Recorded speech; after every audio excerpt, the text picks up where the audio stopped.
মোহনপুর মহকুমার নোয়াগাঁও ও উড়াবাড়ি এলাকায় বড়সড় মাদক বিরোধী যৌথ অভিযান চালান পুলিশ ও সিআরপিএফ।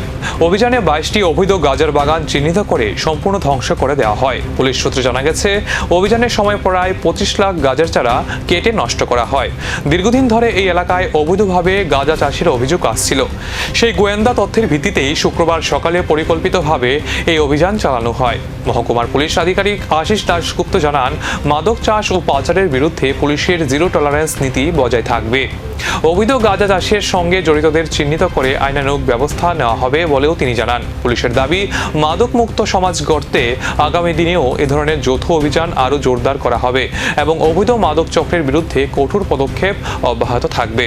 11টা থেকে 3:15 অবধি সিআইপিএফ স্টাফ বড়বাবু আছেন, 124 battalion CRPF led by assistant commandant sir, additional SDM Mohanpur এবং আমরা সবাই মিলে নোয়াগাঁও যে নোয়াগাঁওর বিসির উড়াবাড়ি এরিয়াতে আমরা গাঁজার যে নার্সারি ডিস্ট্রাকশন আমরা অভিযান করি এবং ডিস্ট্রাকশনের সময় আমরা 22টা প্লট ধ্বংস করি, যেটার মধ্যে নার্সারিও ছিল এবং নতুন লাগানো যে বাগান, এই বাগান 22টি প্লটের কতগুলি চারা গাছ ধ্বংস করতে পেরেছে?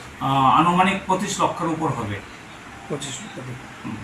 এই যে এই সমতল এলাকাগুলির পাশাপাশি মানে এডিসির যে প্রত্যন্ত পাহাড়ি এলাকা রয়েছে, বিভিন্ন এলাকার মধ্যে এই ধরনের গাঁজার মানে চাষ হচ্ছে প্রত্যেক বছর। এই বিষয়ে আপনাদের কি ধরনের পদক্ষেপ থাকবে আগামী দিনে? না দেখেন, অভিযান হচ্ছে না তা ঠিক না। কিছুদিন আগে সিআইপিএসে কেস হয়েছে, এটা এডিসি এরিয়ার মধ্যেই হয়েছে। আমরা অভিযান করছি এবং রেড হচ্ছে এবং সিজারও হচ্ছে, সাফিসিয়েন্ট সিজারও হচ্ছে, অ্যারেস্টও হচ্ছে এবং এই সমস্ত যে অভিযান স্যাপলিং ওই এরিয়ার মধ্যে থাকলে, ওই নার্সারি থাকলে আমরা ওই জায়গাতেও অভিযান করব এবং এই নেশা বিরোধী যে মাদক মুক্ত সমাজ গড়তে পুলিশের এই অভিযান কতটা কার্যকর হয় এখন সেদিকেই নজর।